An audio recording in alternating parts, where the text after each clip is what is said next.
Sound off for Chesterfield. Chesterfield, the first and only cigarette in America to give you premium quality in both regular and king size, brings you Dragnet.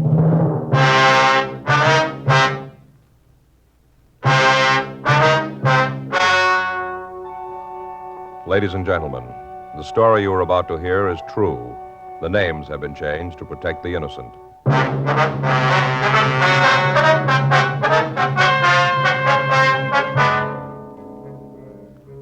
You're a detective sergeant. You're assigned to forgery detail. 2 men have been passing bad checks in your city. You have descriptions of both of them. You know the names on the checks. Your job, get them. First, we read you the 6 months report, then the 8 months report. Now, here is 10 full months of scientific evidence on smoking Chesterfields. A medical specialist is making regular bi-monthly examinations of a group of people from various walks of life. 45% of this group have smoked Chesterfields for an average of over 10 years. After 10 full months, almost a year now, the specialist reports he observed no adverse effects on the nose, throat, and sinuses of the group from smoking Chesterfield. That's the report. And Chesterfield is the first and only premium quality cigarette throughout, in both regular and king size. Fine tobaccos, the world's best, kept tasty and fresh, wrapped in the finest cigarette paper money can buy. Yes, everything that goes into your Chesterfield makes it the premium quality cigarette. And it's the only cigarette that gives you scientific evidence of real smoking pleasure. Try much milder Chesterfield today. They're best for you.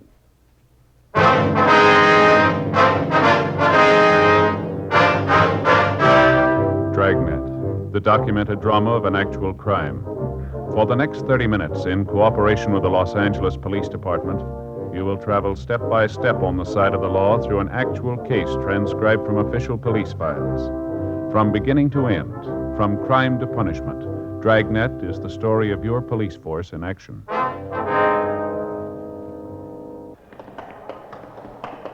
It was Thursday, April 8th. It was windy in Los Angeles. We were working the day watch out of forgery detail. My partner's Frank Smith. The boss is Captain Welsh. My name's Friday. We were on the way back from the main jail, and it was 9:46 a.m. when we got to room 29. Forgery. Well, that wraps that one up. Yeah. When are we going to arraign him? Oh, figure day after tomorrow. Okay. Well, let's get started on these other crime reports, huh? Yeah. Friday, Smith? Yeah, Skipper. Hi. See you a minute? Sure. Sit down. What's up, Skipper? How's the Clemens thing going? Well, we just talked to him. Says he'll plead guilty. Mm-hmm. Well, I want you to take a look at this. Okay. Oh, border checks, huh? Yeah. I want you two to go to work on it. Are we going to work with Saunders and Bomey on it? I want you to take it over. Well, is there a case in it? Yeah, but we got a call from San Francisco last night. They got Richards up there. Oh? At least they know he's operating in the Bay Area. Saunders and Bomey left last night. They've been on that one for the last year. Looks like they can clean it up. They get back before you bust this, they'll give you a hand. Well, what's the pitch on it, Skipper? It's all there. Let's take a look, huh, Joe? Mm-hmm. Sure, a bunch of paper. Near as we can figure, they've been working a little over a year. Yeah. All the checks are drawn on big companies here. You any idea where they're getting them? No, not yet. How far we got on it? Saunders and Bomey have been working on it. They got about halfway through the list of print shops in the city. Then this thing up north came up. Mm-hmm. Let me see some of the checks, Oh, will you, Joe? sure, here. You got rubber companies, oil companies, department stores, aircraft plants. How about the ID when they pass them? The works, driver's licenses, social security cards, lodge cards. Looks legit enough. Been a lot of people taken. Descriptions always match, do they? Close enough, yeah. Now and then there's a little difference, but they all match up close enough. Still using the same bad border. Uh-huh. You notice that even though they changed the name of the company on the check, changed the heading all around, they use the same border on all of them. Yeah, I see. Look, there in the lower left-hand corner. See? Yeah. Plate's broken. Little break in the border. Mm-hmm. All the checks they pass have the same thing. Yeah, well, you wouldn't notice it unless you're really looking for it, would you? Well, that's it. All the reports are there. Everything that's been done. It's in your lap now. Need anything, let me know. Right. Okay, Skipper, we'll get right on it. Well, from the package here, sure looks like they're scoring good, doesn't it? How much they gotten? Well, let's see. Figures about $70,000. Huh. All the bulletins we put out. Know the people you cash checks for. Yeah, 70,000. It's a lot of money, isn't it? sure is. If people would just read those bulletins. They never learn, huh? 10:02 a.m. We started through the package. The check forgers had been working for over a year. They'd passed phony checks all over the southern part of the state. The amounts on the checks varied from $50 to $275. They carried 10 different endorsements. The names and signatures had been run through our files, but we'd gotten no identification. The writing had been checked by Don Meyer, but there were no examples in the files that matched. During the next 2 days, we finished canvassing the print shops in the area in an attempt to find where the bad checks were being printed. We came up with no new information. Additional circulars were gotten out to all stores and check cashing agencies in the area, giving the description of the two men and lists of the companies the checks had been drawn upon. Photographs of the checks pointing out the border defect were also distributed. 2 weeks went by. No results. Informants had been checked and rechecked. Known forgers had been questioned. The victims of the forgers had been shown the mug books. They failed to make any identification. From what they'd told us, we had the artist in the crime lab draw up a composite picture of the two men. Copies of these were distributed to the people and organizations most likely to cash the phony checks. Lieutenant Saunders and Sergeant Bomey finished their investigation up in San Francisco and joined us in the search for the forgers. Tuesday, April 27th, 10:14 a.m. Frank and I checked back into the office. Lousy thing. Yeah. Clutch was out. I thought it was a pin. Sure felt like it. Funny feeling when you press down, there's nothing there. Did he say when it would be ready? I thought he could have it for us in the morning. I'll check the business office and get another car. We'll try to get a good one, huh? Last one we drew was about to fall apart. Yeah. I'll get it. Forgery, Friday.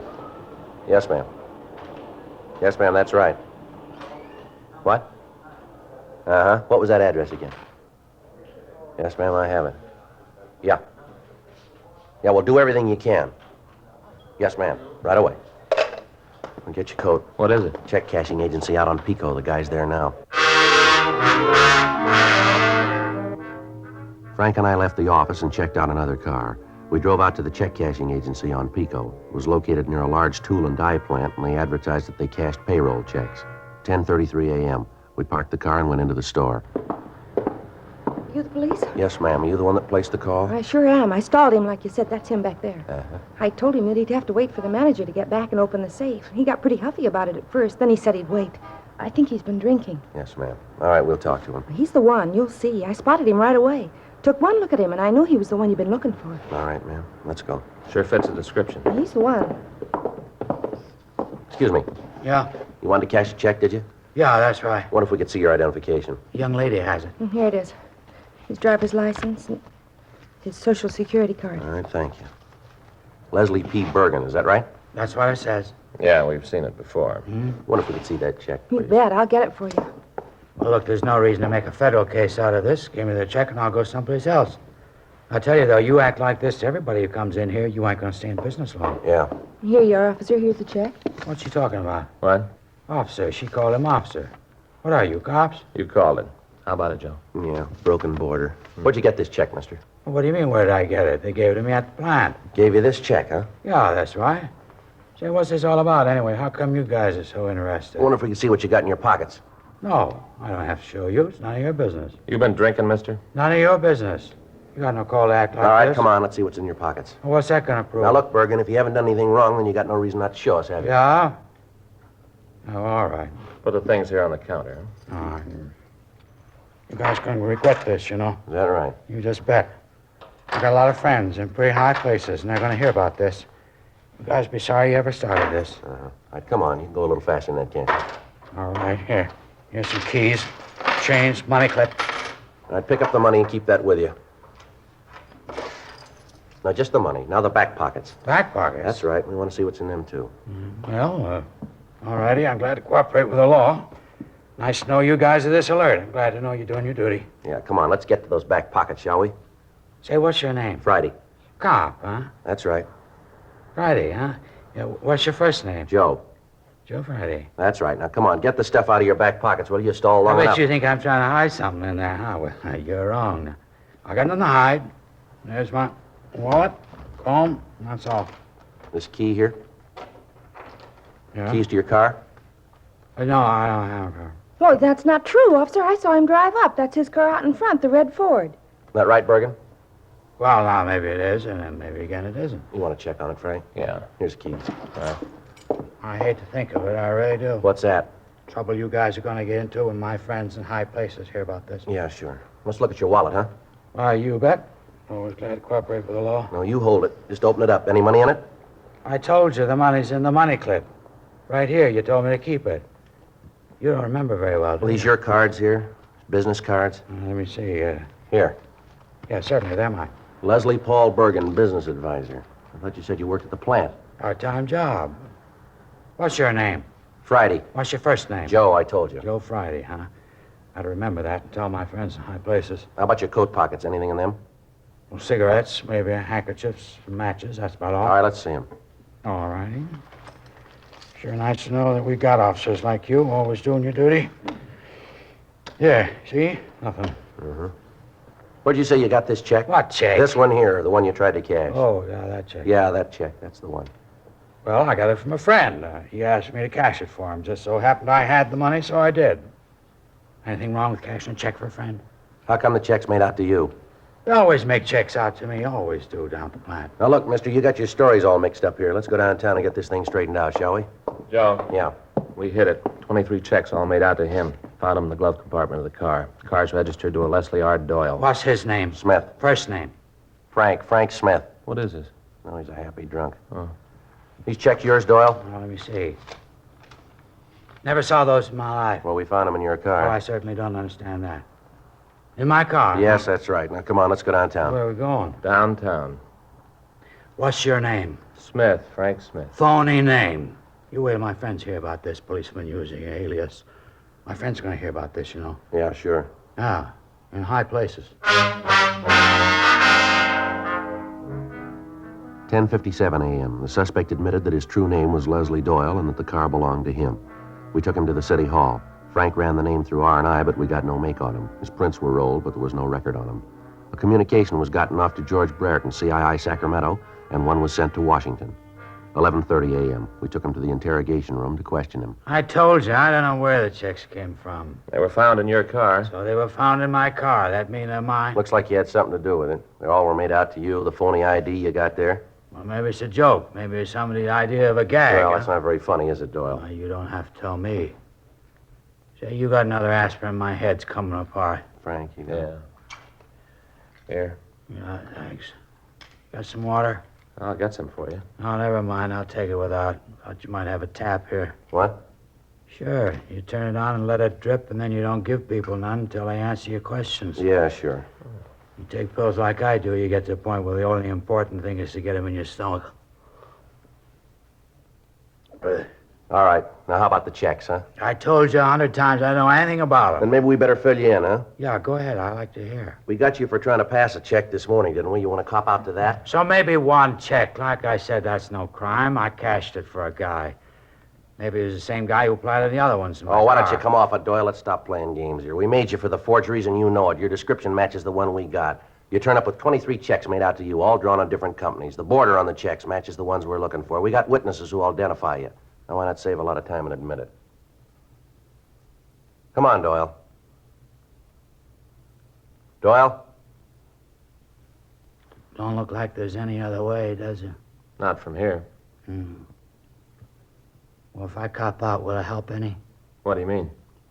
Like you said, now let's stop playing games. Will it help me out any? You're liable for 1 to 14 on each count. If I help? All we can do is see that it's marked down that way. That's all? That's all. Well, then I got nothing to lose by not talking. That's the wrong way to look at it. You guys haven't come up with any other way? We don't make deals, Doyle. You know that. Well, all right. I'll play it that way, too. Now, let's get this 510, huh? Your true name, Leslie Richard Doyle? Yeah? Charge, suspicion 470 PC, forgery, April 27. Where do you live, Doyle? I told you once. Well, tell us again, would you? 19,540 North Edge Hill Avenue. Is that a private home? Oh, it's apartment. What's the number? Say, you got another aspirin. This headache's the worst one I ever had. Don't worry, they're going to get worse.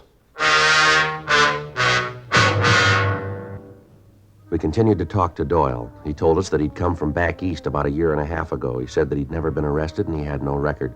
He refused to tell us who his confederate was in the forgery operation, and he told us that we'd get no help from him in proving that he was mixed up in it. We booked him at the main jail, and then we got in touch with Lieutenant Saunders and Sergeant Bomey. Together with them, we arranged a special show-up. The victims of the forgers were asked to be present, and 12 of them gave us a positive identification of Doyle as the man who'd victimized them. The others said that he was not the man. When confronted with this information, Doyle confessed to being one of the men involved, but he still refused to name his accomplice. A week went by. Each day we questioned Doyle. Gradually, we pieced together a picture of their operation. Doyle still refused to tell us where we could find his partner. The kickback from Washington and Sacramento arrived, but gave us no new information. All known friends and associates of Doyle were checked out. From them, we found out that Doyle did work with another man, but that none of the witnesses could identify him.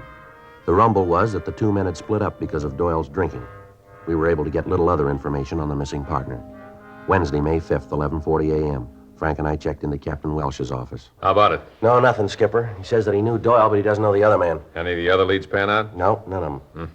Where do you go from here? Well, talking to Doyle's friend, we found out they used to hang out down there on Wilshire and Olympic. You know that area down there? Yeah. Well, Frank and I have been talking it over. Looks like about the only way to bring him out is to go looking for him. Well, so you guys go down there, huh? Well, we checked on that. The bunch down there aren't too chummy. They don't talk to strangers much, so we figured that maybe the best idea would be for one of us to go undercover.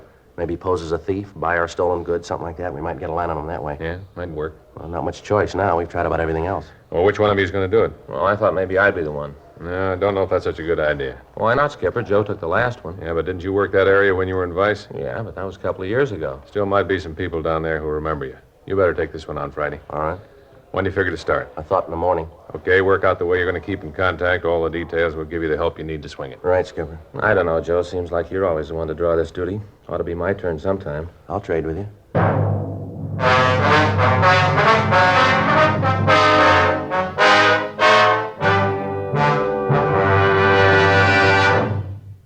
You are listening to Dragnet, the authentic story of your police force in action. Smokers all over America are changing to Chesterfield because Chesterfields are premium quality throughout in both regular and king size. King-size Chesterfield contains tobaccos of better quality and higher price than any other king-size cigarette. That's certainly important to every king-size smoker. Of course, it's the same fine tobacco as in regular Chesterfield. There's absolutely no difference, except that king-size Chesterfield gives you more than a fifth longer smoke. So remember, the modern way to sell cigarettes is the Chesterfield way.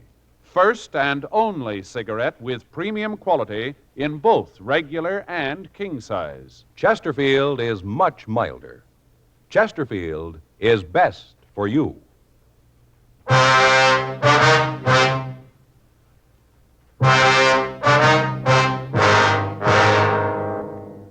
Thursday, May 6th, 9:30 a.m. I left my apartment and went down to the vicinity of Wilshire and Olympic. I spent an hour wandering around the bars in the area, and then I checked into a small hotel down on South Hill. I registered as Joe Kelvin from Phoenix, Arizona. I told the clerk that I was in town on business and that I'd be there as long as it took me to conclude the deal I was working on. I spent the afternoon in a bar on 4th Street, and I got friendly with the bartender. I asked him if he knew Leslie Doyle, and he told me that he'd seen him around, but that he didn't know him very well. I asked if he'd ever seen Doyle with another man. He said that he had, but he didn't know who he was. The bartender went on to say that the two men had frequent arguments and that they usually ended up with the other man walking out and Doyle going on a drunk. He told me that I might be able to get some additional information on the man in a cafe over on 5th Street. I spent the next 3 days wandering around that area, eating my meals in the restaurant. At the end of that time, I had no new leads. Frank, Saunders, and Bomey were still working on the case, and Frank told me that the bad border check passing was still going on. Further conversations with Doyle netted them nothing. At the end of a week, I'd gotten to know one of the waitresses at the restaurant, and she indicated that she knew Doyle's partner, that she knew him merely as Mac. She was unable to tell me where I could find him. I got in touch with Frank Smith, and he ran the name through the moniker file in R&I, but he got no make. Friday, May 14th, 10:56 a.m. I stopped for breakfast. Morning, Joe. Hi, Agnes. What'll it be this morning? Well, let's see. Orange juice, couple of eggs, toast, and coffee. All right? Eggs sunny side up? Yeah. How's the bacon? Great, just like always. All right, a couple of pieces. Yeah. Want to bring the coffee right away? Yeah. Is that the morning paper? Here? Yeah. Thank you.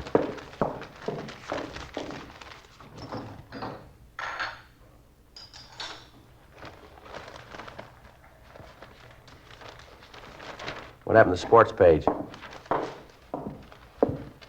Here.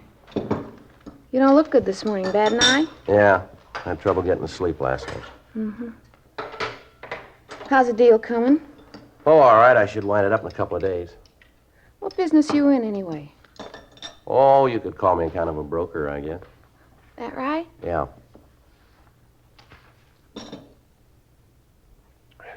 Coffee's good and hot. Yeah.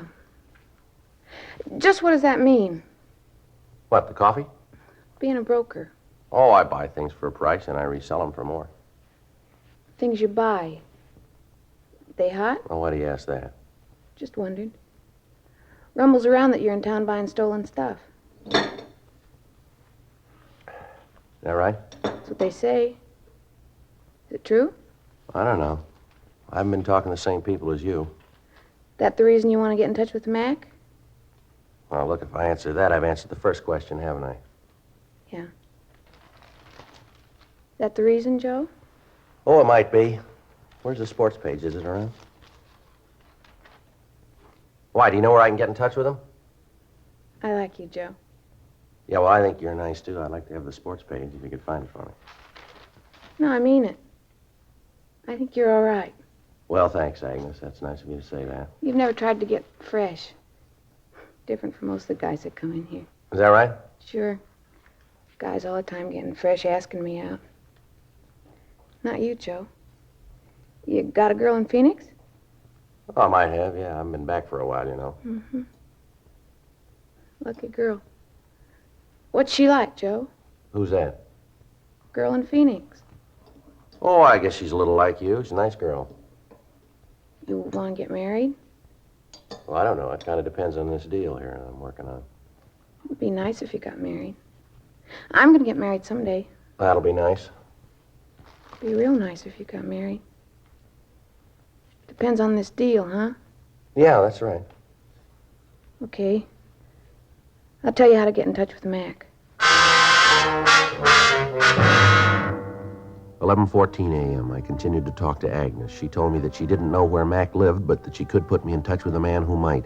She gave me the address, and I drove over to the place. It was a rooming house on South Vermont. I talked to the man. He told me that he'd seen Mac during the past week and that as far as he knew, the suspect was still living in an apartment house on 7th Street.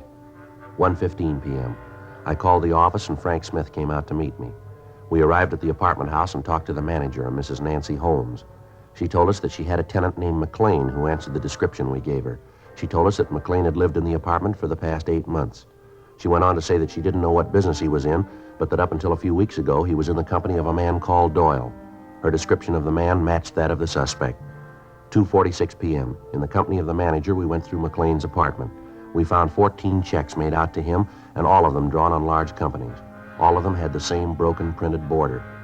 Frank and I waited for him to return. 5:32 p.m.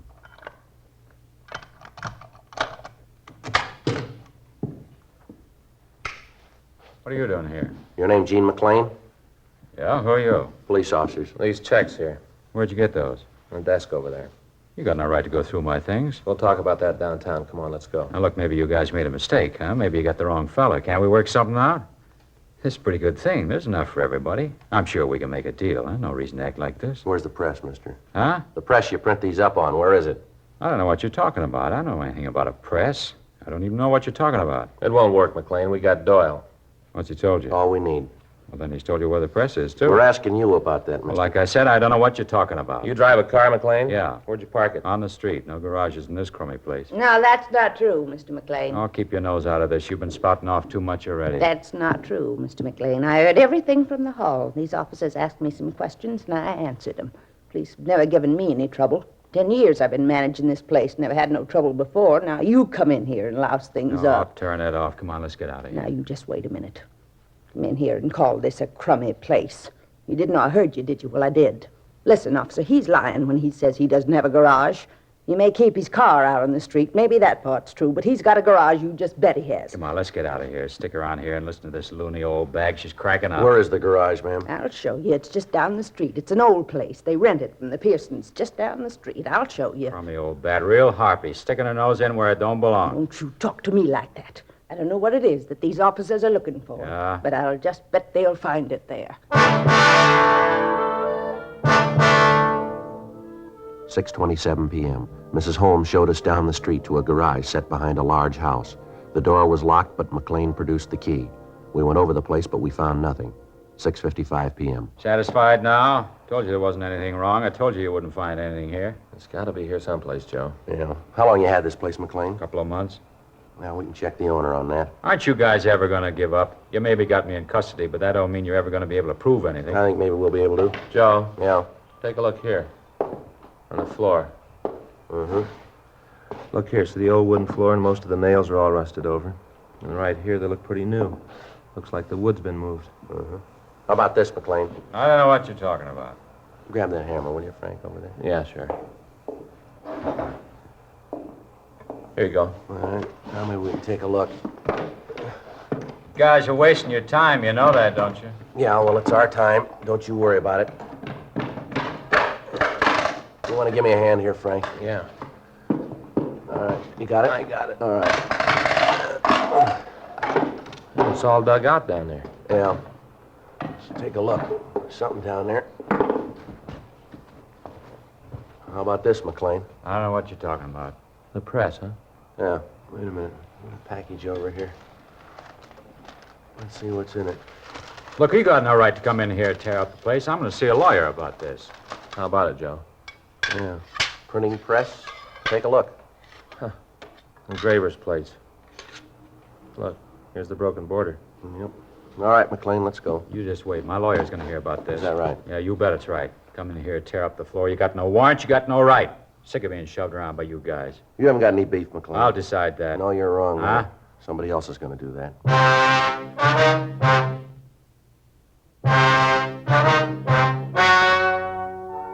The story you have just heard was true. The names were changed to protect the innocent. On August 25th, trial was held in Department 89, Superior Court of the State of California, in and for the County of Los Angeles. In a moment, the results of that trial. Now, here is our star, Jack Webb. Thank you, George Fenneman. Friends, here are two important things to remember. Everything that goes into your Chesterfield makes it the premium quality cigarette, and it's the only cigarette that gives scientific evidence of real smoking pleasure. Try much milder Chesterfields today. They're best for you.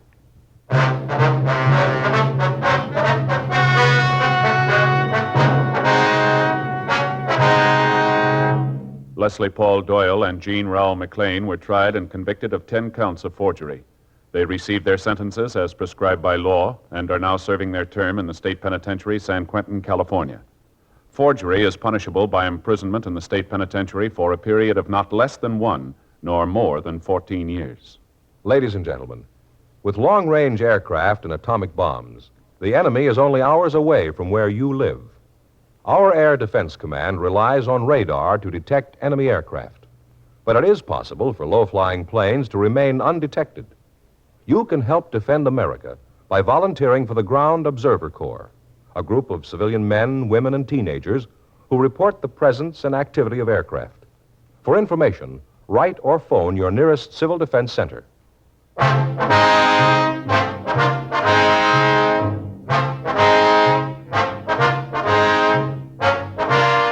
You have just heard Dragnet, a series of authentic cases from official files. Technical advice comes from the Office of Chief of Police W.H. Parker, Los Angeles Police Department. Technical advisors, Captain Jack Donahoe, Sergeant Marty Wynn, Sergeant Vance Brasher. Heard tonight were Ben Alexander, Art Gilmore, Whit Connor. Script by John Robinson. Music by Walter Schumann. Hal Gibney speaking.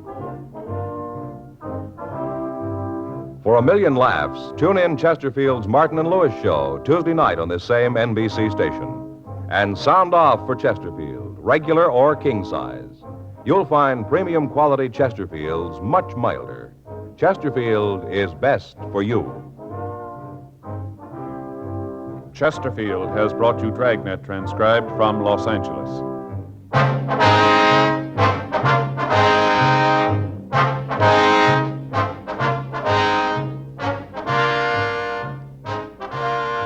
Tonight, it's Adventure with Barry Craig, confidential investigator on NBC.